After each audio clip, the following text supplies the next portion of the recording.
추수감사절무 제11주 교회력에 따른 성서일과 사무엘하 18장, 시편 130편, 에베소서 4장, 요한복음 6장의 말씀들 가운데 제가 여러분과 함께 같이 봉독할 본문은 에베소서 4장 25절부터 5장 2절까지의 말씀을 우리 세 번역으로 제가 한 절 여러분 한 절 교독하는 것으로 봉독하겠습니다.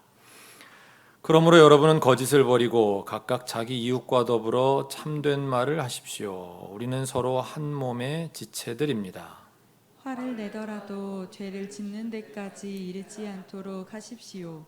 해가 지도록 노여움을 품고 있지 마십시오. 악마에게 틈을 주지 마십시오.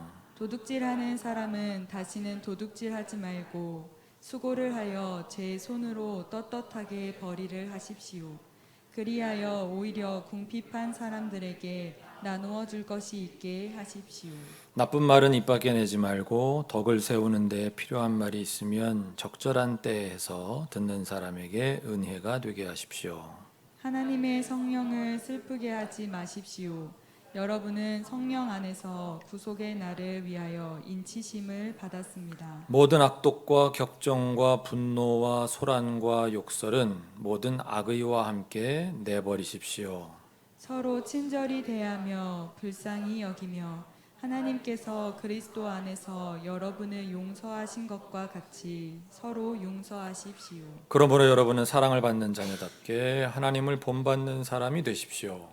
그리스도께서 여러분을 사랑하셔서 우리를 위하여 하나님 앞에 향기로운 예물과 제물로 자기 몸을 내어주신 것과 같이 여러분도 사랑으로 살아가십시오. 아멘.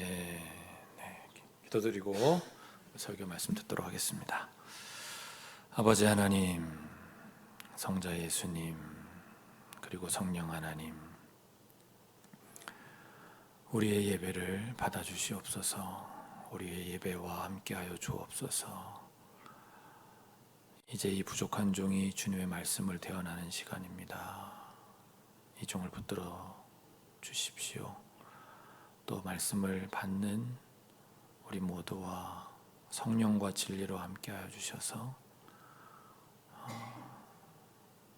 우리의 인생 걸어가는 길, 하늘 가는 길 잘 가고 있는지 다시금 재정비하고 우리와 함께 하시는 주님께 감사와 영광을 돌리는 그런 성도의 길 걸어갈 수 있도록 주님 우리를 도와 주시옵소서.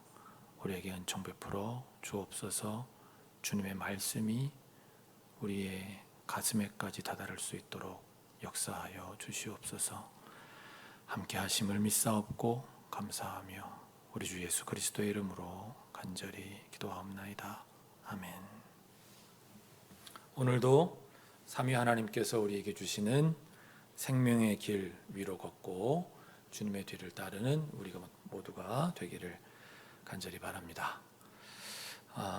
하나님 말씀은 거의 다 불편합니다. 우리가 성경을 읽어 보시면 거의 모든 말씀이 우리를 책망하시는 말씀입니다. 경계하시는 말씀입니다. 하나님은 그렇게 우리를 불편하게 하십니다.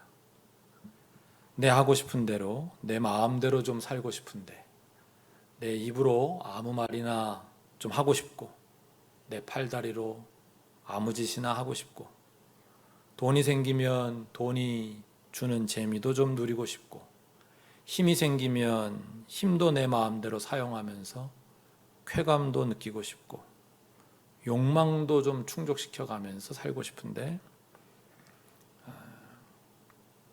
또 때로는 몰래 먹는 사과가 맛있다고 법에 저촉되지 않을 정도로, 또는 법망을 피해가며 들키지만 않도록 남들 모르게 죄도 좀 지으며 살고 싶은데, 하나님께서 성경을 통해 자꾸 뭐라고 하시니까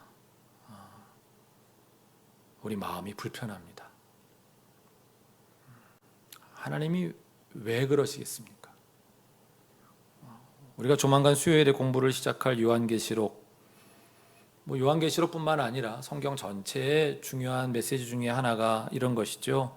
하나님께서 결국에는 완성하실 하나님 나라, 새 창조, 새 하늘과 새 땅, 여러 가지 표현할 수 있습니다만, 하나님은 그곳에서 영원히 우리와 함께 하고 싶으시다는 것입니다. 그게 그분의 최종적인 계획입니다. 그런데 우리가 살아가는 모습을 보면 이렇게 그냥 내버려 두었다가는 하나님 나라에 들어올 수 있는 인생들이 하나도 없는 겁니다. 다들 죄 짓고 사는 것도 문제고, 또 그 심각한 것 가운데 하나는 죄 짓고 사는데 익숙해지다 보니까 나만 그러냐? 나만큼만 살아보라고 그래라? 옆집 아저씨도 앞집 김집사도 이권사도 다 그러고 사는데, 그러면서 결국은 하나님 다 우리 구원하실 거야, 천국 갈 거야 나는, 이렇게 하고 있으니까 하나님이 참 답답하시지 않겠습니까? 그래서 성경이 온통 하나님께서 경계하시는 내용으로 가득한 게 아닐까, 정신 차리라고 말입니다. 다음은 여러분도 잘 아시는 김동환 목사님이 만들어내신 예화입니다. 서울대 총장 하시는 분이 우연히 어느 패스트푸드점에서 고3 학생들의 대화를 듣게 됐답니다. 한 아이가 이야기합니다. 나는 서울대 법학과를 들어가서 유명한 검사가 될 거야. 검사가 왜 유명해야 되는지 잘 모르겠는데 어쨌든, 자, 그러니까 또 한 아이가 나는 서울대 의대를 가서 돈 많이 버는 의사가 될 거야. 또 옆에 있던 아이는 나는 서울대 공대를 가서 세계 제일의 공학자가 될 거야. 이런 대화를 우리 서울대 총장이 들으니까 마음이 얼마나 흡족했겠어요? 세상에 이런 인재들을 내가 오늘 만났구나. 앞으로 얘네들이 우리 학교 들어와서 우리 학교를 빛내고 이 나라를 빛내겠구나. 그래서 그 대화에 끼어들었답니다. 미안하지만 내가 서울대 총장인데 자네는 어느 고등학교의 누구인가? 내가 자네를 기억하고 싶어서 그러네. 네, 저는 아무 고등학교에 다니는 재학 중인 누구입니다. 그렇군. 물론 자네의 성적은 올 1등급이겠지만 그래, 그 중에서도 자네의 특별한 관심이 있는 과목은 무엇인가? 예? 아니요. 저는 6등급인데요. 그럼 자네는? 저요? 저는 7등급이고요. 고3인데. 네. 물론 저는 인격체인 학생을 등급으로 평가하는 것 자체를 좋아하진 않습니다만은 이 예화를 김 목사님이 무슨 뜻으로 만드셨는지만 기억해 주시면 좋겠습니다. 우리가 하나님 나라에 들어갈 거라고 하면서 우리끼리, 우리 마음대로, 김 집사님 정도면 하나님 나라 들어가고도 남지. 이 권사님 같은 분이 아니면 누가 하나님 나라 들어갈까? 그러니까 저분처럼만 신앙생활하면 돼. 라고 한다고 하나님 나라에 들어갈 수 있겠는가? 라는 질문입니다. 서울대에 들어가기 위해서는 서울대에서 정해놓은 기준을 충족시켜야 하는 것처럼 하나님 나라에 들어가기 위해서는 우리 기준이 아니라 하나님의 기준을 충족시킬 수 있는가가 가장 중요한 게 아닌가 하는 뜻으로 이 예화를 만들었다고 하셨습니다. 그러면서 그 산상수훈의 그 어려운 기준들 있잖아요. 이게 하나님이 정해놓으신 기준이다. 그분은 그렇게 말씀하십니다. 저는 그거보다는 좀 약하게 말씀드리겠습니다. 이 세상의 모든 사람들은 다 죄인들입니다. 그래서 아무도 하나님 나라에 들어갈 만한 기준에 이르지는 못합니다. 미치지 못합니다. 그럼 우리들에게 하나님께서 그 나라에 들어갈 수 있는 기회를 만들어 주셨습니다. 하나님의 일방적 사랑 덕분이지요. 오늘 요한복음 본문이 바로 그런 내용입니다. 오늘 본문에서 유대인들은 예수 당신이 우리를 구원할 메시아, 즉 그리스도라면 우리의 그 어떤 전승에 나와 있는 것처럼 만나를 내리는 표징을 보여달라고 하는 겁니다. 거기에 대해서 주님이 주신 답변의 내용이 오늘의 본문인데요. 35절과 또 44절 상반절만 읽어보겠습니다. 35절입니다. 예수께서 그들에게 말씀하셨다. 내가 생명의 빵이다. 내게로 오는 사람은 결코 줄이지 않을 것이요 나를 믿는 사람은 다시는 목마르지 않을 것이다. 44절 상반절 나를 보내신 아버지께서 이끌어주지 아니하시면 아무도 내게 올 수 없다. 좀 풀어드리면 이렇습니다. 하나님 나라에 들어갈 수 있는 하나님의 새로운 기준이 있다는 겁니다. 새로 하나님이 만들어내신 기준은 뭐냐 하면 예수를 그리스도로 믿고 예수를 자신의 주인으로 인정하고 그 예수를 통해 하나님을 믿고 신뢰하면 그 믿음을 보시고 우리를 하나님의 백성으로 더 나아가 하나님의 자녀로 받아주시겠다는 겁니다. 그게 35절 내용의 이제 또 하나의 풀이라고 얘기할 수 있겠죠.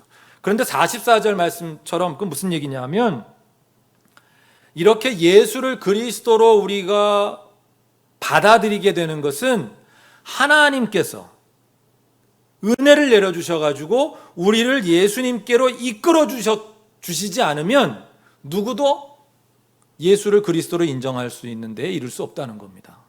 그러니까 이게 뭘 여기서 우리가 알 수 있습니까? 그냥 우리를 향한 하나님의 일방적 사랑인 걸 알 수 있어요. 우리가 예수를 그리스도로 믿게 되고 그래서 하나님 나라에 들어갈 수 있게 되는 것은 우리가 하나님을 알기도 전에 하나님을 사랑하기도 전에 이미 하나님께서 우리를 사랑하셔가지고 그래서 우리로 하여금 하나님의 그 구속사 하나님이 완성하실 하나님 나라의 백성이 될 수 있도록 누가? 하나님이 우리를 그리스도이신 예수님께로 이끌어 주신다는 거예요. 그래서 그 예수님을 통해 하나님 나라에서 영생을 누릴 수 있도록 말입니다. 그래서 제가 이것을 하나님의 일방적 사랑이라고 표현을 한 겁니다.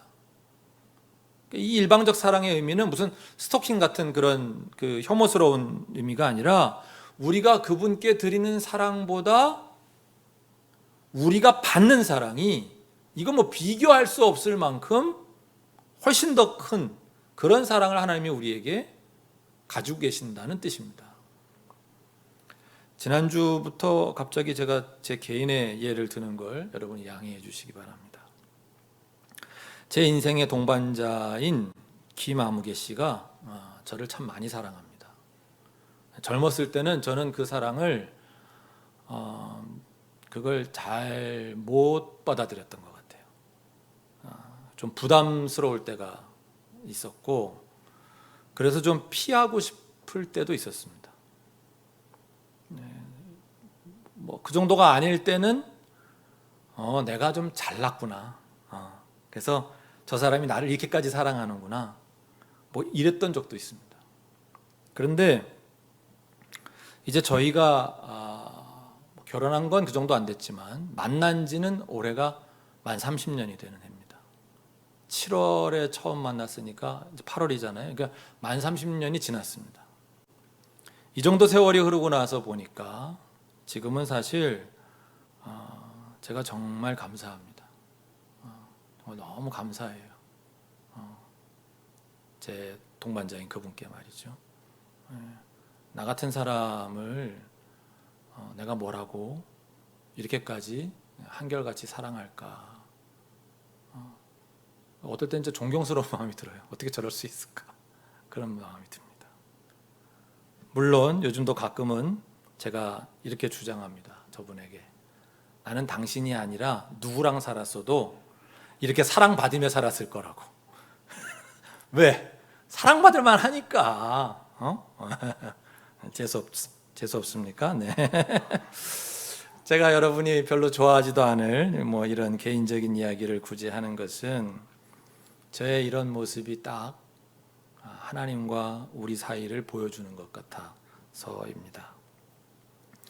이 시간에 같이 예배를 드리는 여러분들 가운데 그래서 제가 목회하면서 경험하기로는 아마 대다수의 여러분들이 아마도 하나님의 사랑을 못 받아들이는 분들 같습니다. 그런 분들일 겁니다. 우리를 향한 그분의 사랑과 구속하심, 먼저 찾아오시는 하나님, 그리고 일방적으로 우리를 찾아오시고 우리를 이끄시고 우리를 구원하려 애쓰시고 이런 그분의 활동하심이 제가 이렇게 보면 그걸 귀찮아하는 분들도 꽤 있는 것 같아요. 그런 하나님을 피하고 싶어하는 분들도 많고요. 뭐 그 정도까지는 아니라 하더라도 하나님의 그 사랑의 의미를 잘 이렇게 실감하지 못하는 분들도 많아 보입니다. 나를 정말 사랑하시는구나를 깨달았다는 분들 가운데에도 많은 분들은 내가 사랑받을 만하니까, 내가 신앙생활을 잘 하니까 하나님이 사랑하시는구나, 그렇게 여기시는 경우도 많아 보입니다. 그러나 철이 좀 들면 여러분도 깨닫게 되는 날이 올 것입니다. 하나님의 그 사랑이 얼마나 깊은 것이었는지, 얼마나 감사한 것이었는지, 그 사랑의 길이와 너비와 깊이와 높이가 얼마나 우리에게 과분한 것이었는지를 말입니다. 오늘 요한복음 본문도 그 하나님의 일방적 사랑을 우리에게 보여주고 있습니다만은 요한계시록 강의도 제가 준비하면서 새삼스럽게 깨닫는 것이 있습니다. 우리 교회를 향한 하나님의 사랑. 우리 교회가 하나님을 얼마나 많이 실망시켜드리고 있습니까?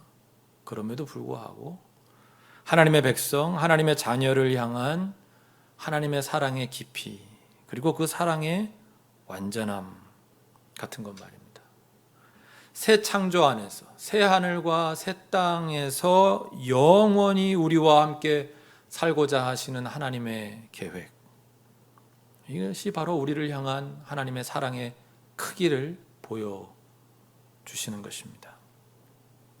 아무튼 오늘 요한복음 본문 49절 이하에서 예수님은 이렇게 말씀하십니다. 너희가 구하는 만나 그것을 먹었어도 너희의 조상은 죽었다. 그러나 하늘에서 내려오는 빵은 이러하니 누구든지 그것을 먹으면 죽지 않는다.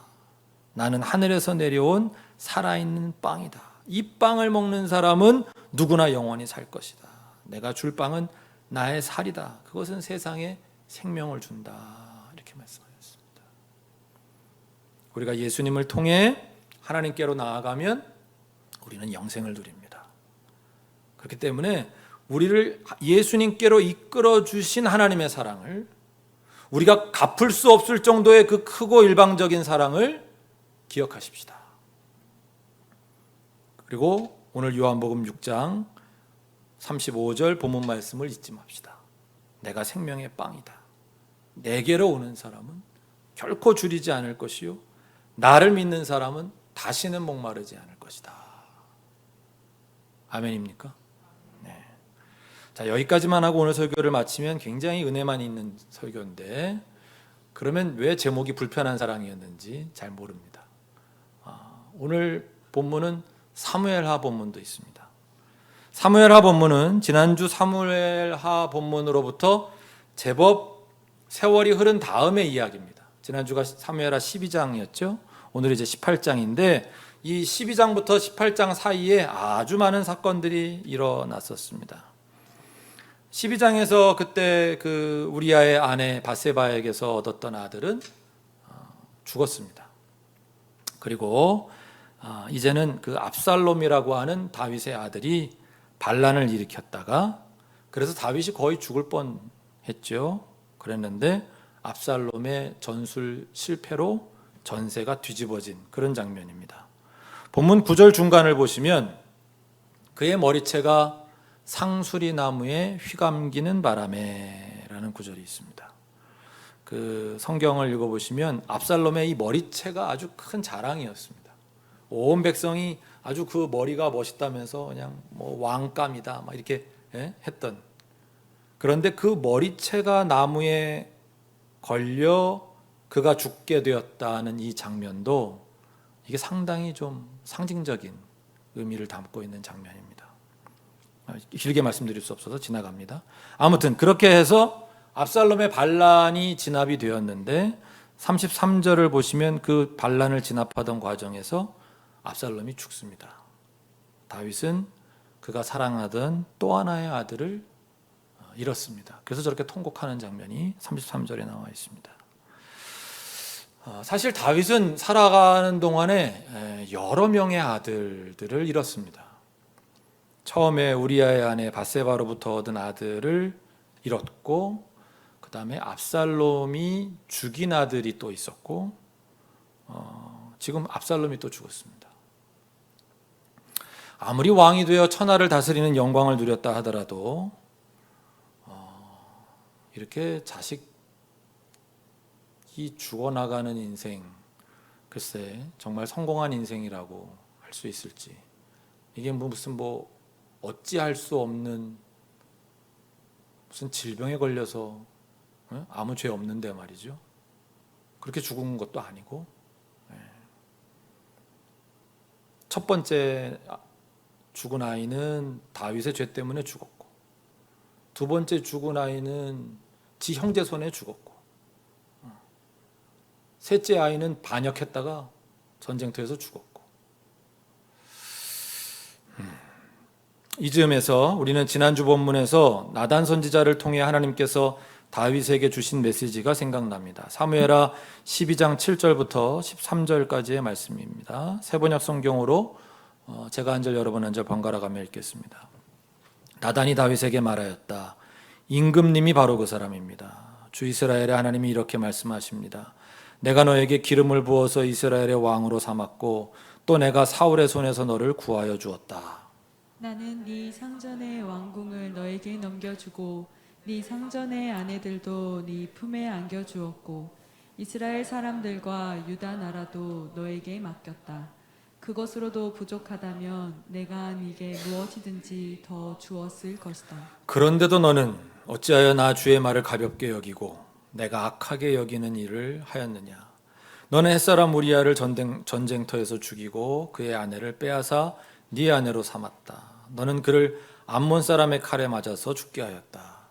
너는 이렇게 나를 무시하여 햇사람 우리아의 아내를 빼앗아다가 네 아내로 삼았으므로 이제부터는 영영 네 집안에서 칼부림이 떠나지 않을 것이다. 10절 여러분 눈여겨보십시오. 하나님 말씀대로 다 되거든요.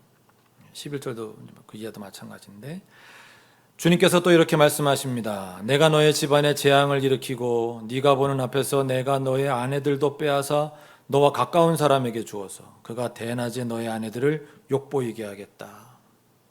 너는 비록 몰래 그러한 일을 하였지만 나는 대낮에 온 이스라엘이 바라보는 앞에서 이 일을 하겠다. 이 메시지를 전달받은 다윗이 13절, 그때 다윗이 나단에게 자백하였다. 내가 주님께 죄를 지었습니다.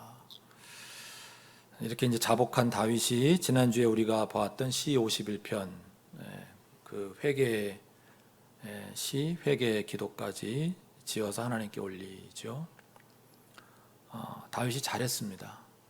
하나님 앞에서 자신의 죄를 인정하고 자복한 일은 아주 잘한 일입니다.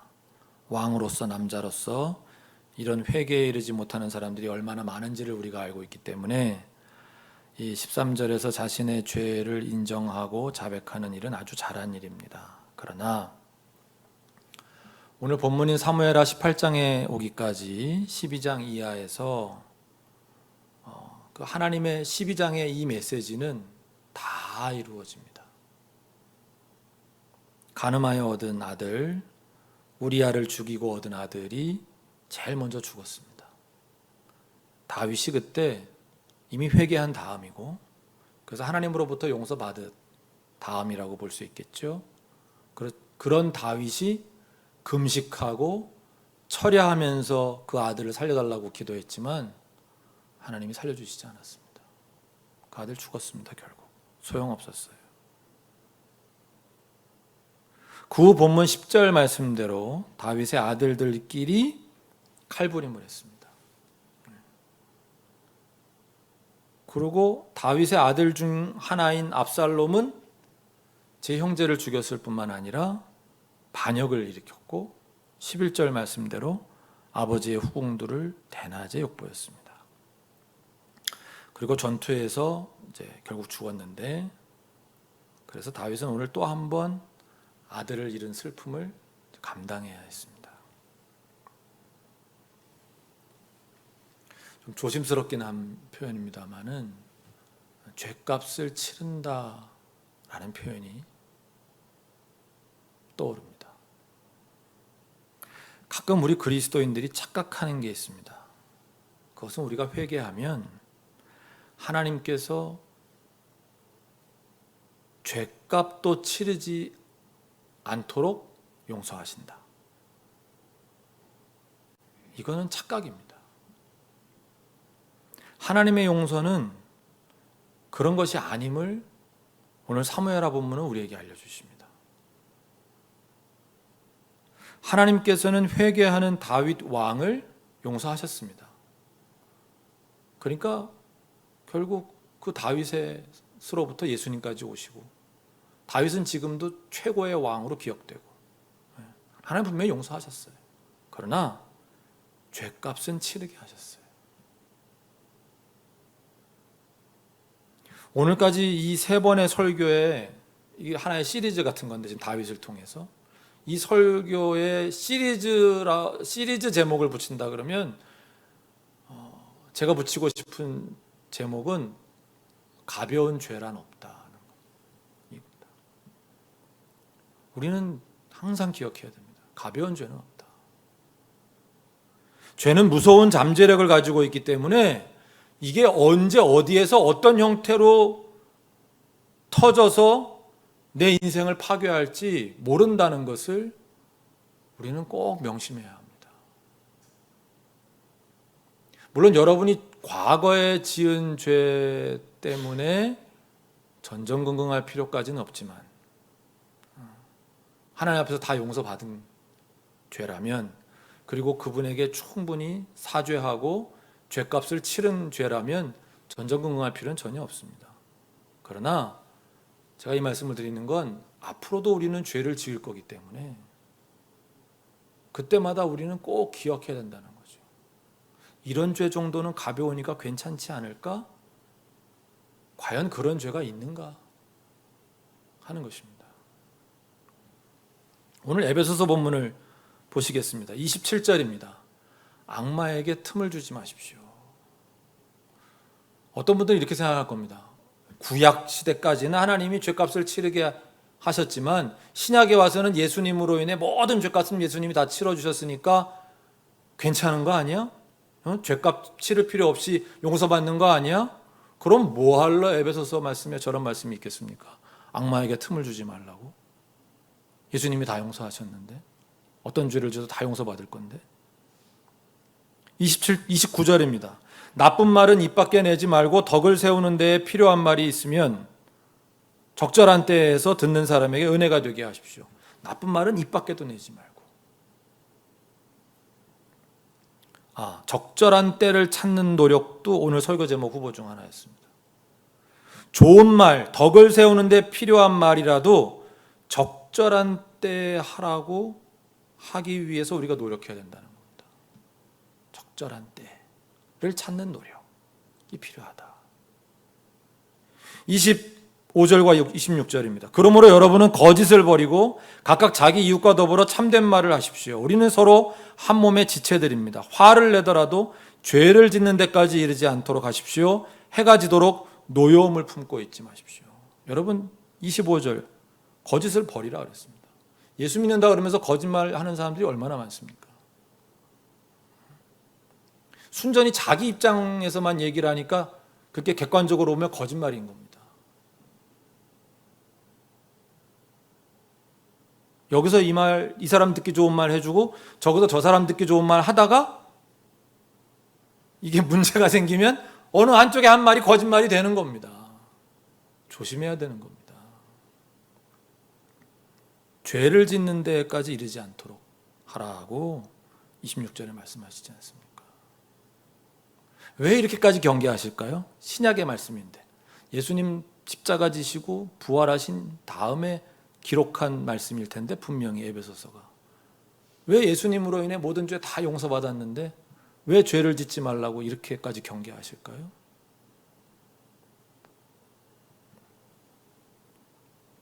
여러분이나 저나 앞으로도 죄를 지으며 살아갈 겁니다. 남은 생애 동안 죄 한 번도 안 지으며 살아갈 사람 우리 가운데 아무도 없습니다.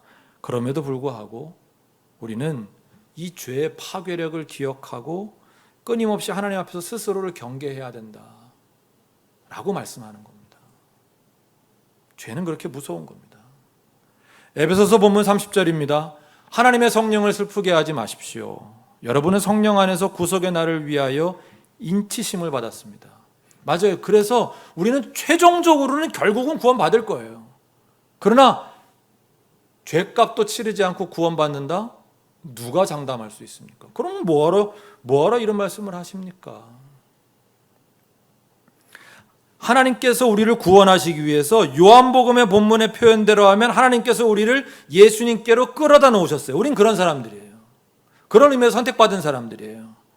오늘 에베소서 본문의 표현대로 하면 하나님께서 우리를 성령 안에서 구원으로 인치심을 한 거예요. 우린 그런 사람들이에요. 근데 그런 우리가 죄를 지음으로 성령을 슬프게 하면 되겠느냐? 라는 말씀이에요. 32절입니다. 서로 친절히 대하며 불쌍히 여기며 하나님께서 그리스도 안에서 우리를 용서하신 것과 같이 서로 용서하십시오. 그렇습니다. 우린 서로 용서해야 됩니다. 왜? 하나님께서 그리스도 안에서 우리를 용서하셨으니까.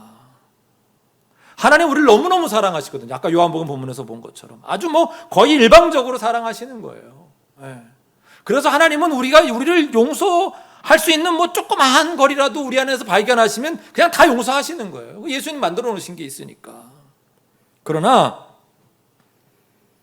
하나님은 죄값은 치르게 하시고 용서하시는 거예요.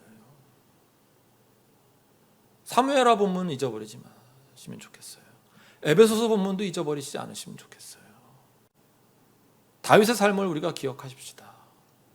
하나님은 죄값을 치르게 해서라도 용서하시는 공의와 정의와 사랑의 하나님이십니다. 죄값도 치르지 않았는데 용서하신다? 책임도 지지 않는데 용서하신다? 하나님은 그런 거 없습니다. 하나님은 어떻게 그렇게 하시겠습니까? 간혹 이런 분들이 계세요. 교회니까 무조건 잘못은 덮어야 된다. 은혜로 덮어야 된다. 예수님으로 인해 우리의 모든 죄가 다 용서받지 않았느냐? 우리도 무조건 용서해야 된다. 글쎄, 저도 이런 거 가지고 고민 많이 합니다만은 아닌 것 같습니다. 미안합니다. 우리는 용서해야 됩니다. 서로 용서하라고 하셨으니까 서로 용서해야 됩니다. 그러나 죄값을 치르지도 않았는데 용서한다. 책임지는 모습을 보이지 않았는데 용서한다. 그것이 기독교의 사랑이다. 저는 동의할 수 없습니다. 하나님께서도 다윗 왕에게 그렇게 하시지 않았어요. 누구 마음대로 그런 값싼 은혜가 기독교의 사랑이라고 하나님의 사랑이라고 말할 수 있습니까? 하나님 철저하게 죄값을 치르게 하셨어요. 예수님도 우리의 죄값을 십자가에서 치르셨잖아요. 근데 누가 죄값도 치르지 않는 것을 기독교의 사랑이라고 말한단 말입니까? 하나님의 사랑은 죄값을 치르게 해서라도 용서하시는 사랑이에요. 그것이 큰 사랑입니다. 그렇지 않습니까? 그렇게 해서라도 용서받고 하나님 나라에 들어가 하나님 나라의 백성으로 그 새 창조의 백성으로 하나님과 영원히 사는 그것이 우리의 구원이고 그것이 우리의 행복이니까. 물론 이런 설교는 전하고 있는 저 자신부터 부담스럽습니다. 불편합니다. 왜냐하면 저도 앞으로 죄를 지을 예정이거든요. 알고 짓는 죄, 모르고 짓는 죄, 앞으로도 저도 죽는 날까지 죄를 지을 겁니다. 그렇기 때문에 오늘 같은 설교가 결국 저를 치는 부메랑이 될 수도 있을 것입니다. 그러나 그렇다 하더라도, 불편하다 하더라도, 부담스럽다 하더라도 하나님께서 죄값을 치르게 해서라도 용서하신다는 이 진리를 전하지 않고 여기에 제가 사탕 발라가지고 그냥 여러분이나 저나 아무도 부담스럽지 않게 사랑하신 하나님은 우리가 어떤 죄를 저질러도 회개하기만 하면 아무런 죄값도 치를 필요 없이 용서하신다 라고 전할 수는 없습니다. 그럼 오늘 사무엘하 본문은 뭐하러 있었겠습니까? 에베소서 본문은 뭐하러 있었겠습니까? 왜 같이 읽으라고 했겠습니까? 아주 종이 한 장만큼밖에 표현상으로는 차이가 나지 않지만 우리가 분명히 알고 있어야 되고 더 나아가서 명심해야 됩니다. 죄가 얼마나 무서운지. 우리가 죄를 지은 이후에 분명한 것은 우리의 죄를 깨닫게 하시는 하나님을 통해 내가 자신의 죄를 깨닫고 하나님 앞에 자복하고 회개하면 하나님 분명히 우리를 용서하실 겁니다.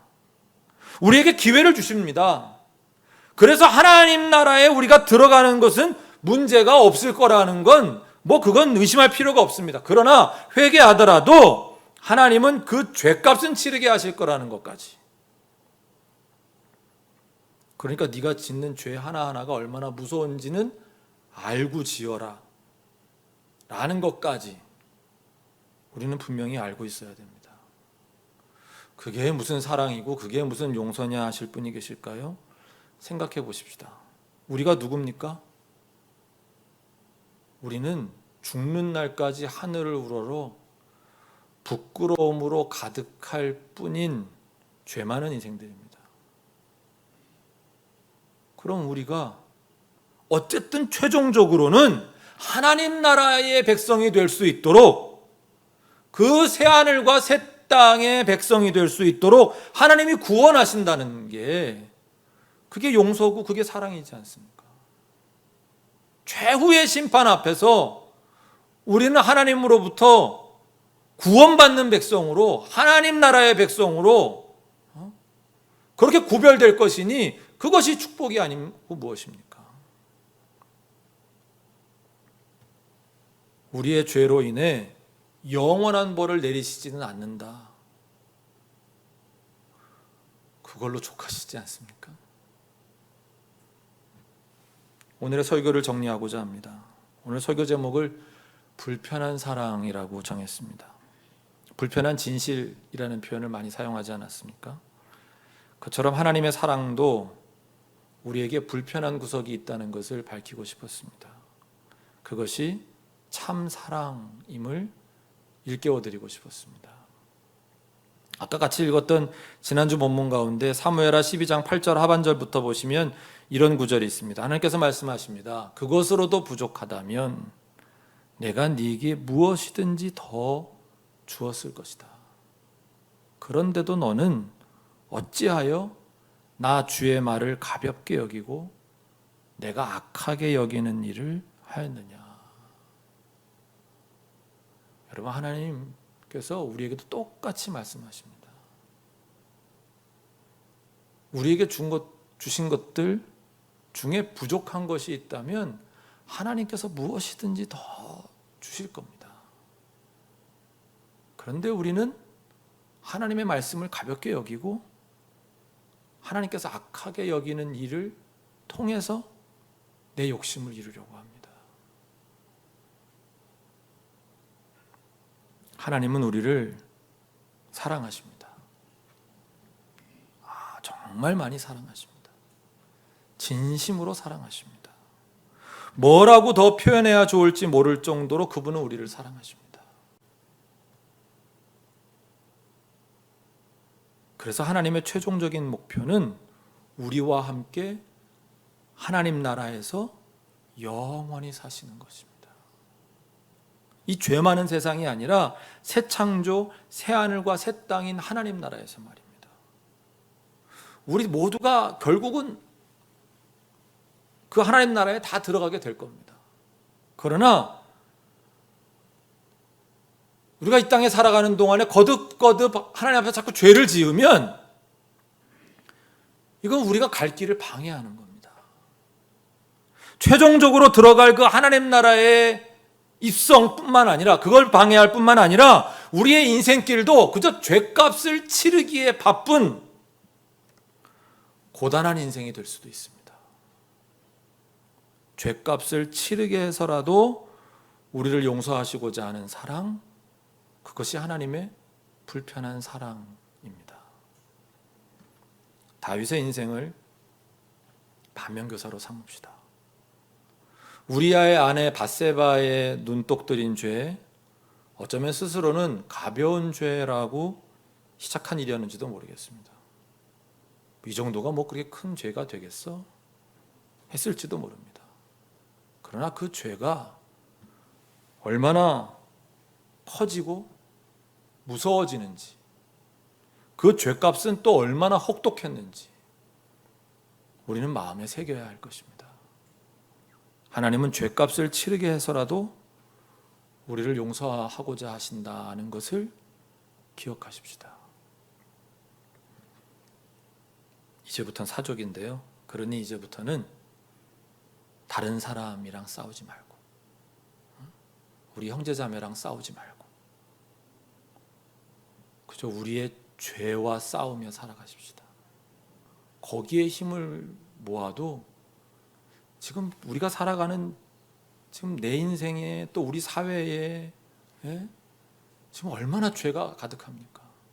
거기에 온 힘을 기울여도 지금 그 죄와 싸우며 다 이길 수 있을지 없을지, 물론 결국엔 이기겠지만 주님이 도와주셔서, 지금 우리는 그 죄와의 싸움에서 지면 안 됩니다.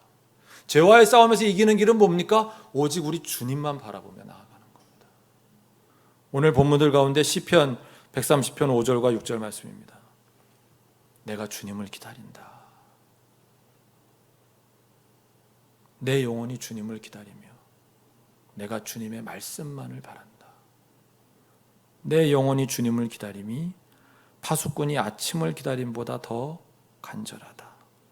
진실로 파수꾼이 아침을 기다림보다 더 간절하다. 우리 이 마음 잃어버리지 말고 살아가십시다.